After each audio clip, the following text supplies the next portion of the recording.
Okay, so my first tip would be to definitely get some garage sale signs that will list the address of your garage sale. These we found at the dollar store. They aren't the greatest quality, but they do the job and they get your address noticed. The next tip would be to label all of your items, at least as many as you can. We got these stickers from the dollar store as well, and as you can see from front and back, they do have quite a few different price options on there, as well as a few blank stickers for you to add your own pricing. I would also recommend some music. It just adds a little bit of fun for both you and the shoppers. And then if you are doing a family garage sale, I would definitely recommend making some type of chart. This we did the day of, and I kind of wish we would have given it a little bit more thought, but you definitely want to stay organized as to who sells what. You are also going to want an abundance of empty grocery bags. This just makes it a little bit easier on the shopper if they are buying multiple items, just to be able to give them something to put all of their purchases in. These definitely came in handy for our garage sale.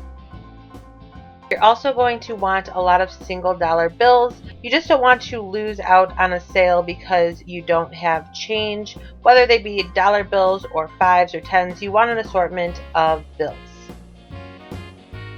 And as far as the setup goes, I really try to keep everything as organized as possible and kind of bunch similar items together just so that our customers could see the full range of their options and choices. And so here is some of my more inexpensive home decor. I set all of this up in a bookcase that we were trying to sell, and that would be another tip. Use the furniture pieces that you are trying to sell as displays for the smaller items.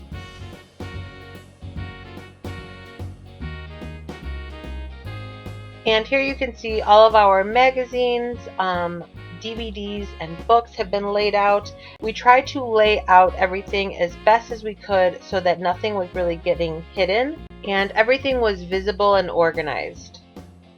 And then here is some of my bigger, a little bit pricier home decor. Again, I try to keep it all together and lay everything out.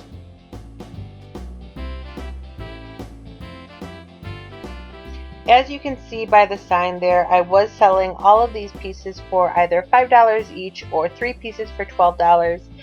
And while I know that a lot of these items were worth a lot more than what I was asking for, I just wanted to get this stuff sold, and I ended up selling so much of it, which felt great. And so if your main goal is to get stuff out, you are definitely going to have to price your items to sell. And that was something that I was struggling with in all of the previous years that we did a garage sale. I was pricing my items way too high, and I was struggling to make any type of sale. But this year I just knew that I wanted these items to get sold, and that is exactly what I did. I would also recommend making signs for a big group of items like home decor or clothing. Just make one sign that allows your customers to see a visible price without having to ask and without having to price every single item individually. So here are my accessories, and as you can see by the sign in the back of the table, I did try to offer certain deals, which turned out to be a pretty good success. So I offered my accessories for either $3 each or 3 for $8. And so that would be another recommendation of mine. Offering deals like this just get more items sold at once, and it also allows for your customers to feel that they are getting a good deal. Here you can see I tried to keep all of my sunglasses and little carry-on pouches all grouped together, as well as an organized little container of all of my belts. I really think that organization is key when throwing a successful garage sale. My next tip would be to hang and group as many clothes as you can. As you guys may know, if you saw my Declutter With Me series, I got rid of so many clothes. And so unfortunately I wasn't able to hang all of them, but I did hang as many as I could, and I grouped them by shirt, sweater, dresses, pants, men's clothes, women's clothes. You guys get the gist. But that was really important too. I felt like my mom and I also brought out our clothing racks. She picked up a few from a store that was closing, and I brought the ones that I had from the house.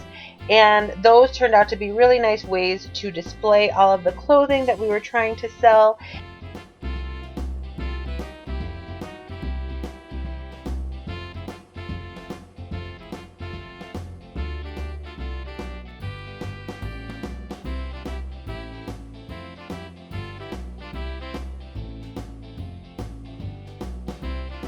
And as far as the clothing items that we did not hang, we just stuck them all in a bin. It wasn't the most organized way of doing it, and the clothes that were in a bin actually did not get seen or sold as often, but we ran out of hanging space, so that was our only option.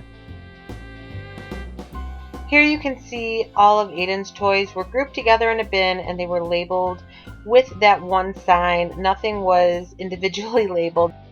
There were way too many toys to be able to do that.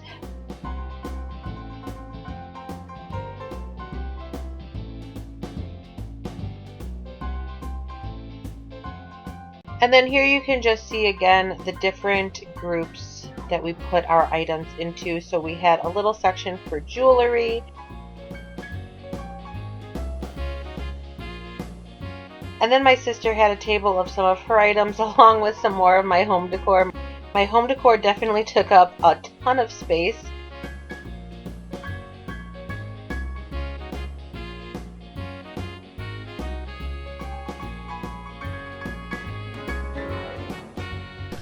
And then my last tip would be to add some colorful flags to your garage sale.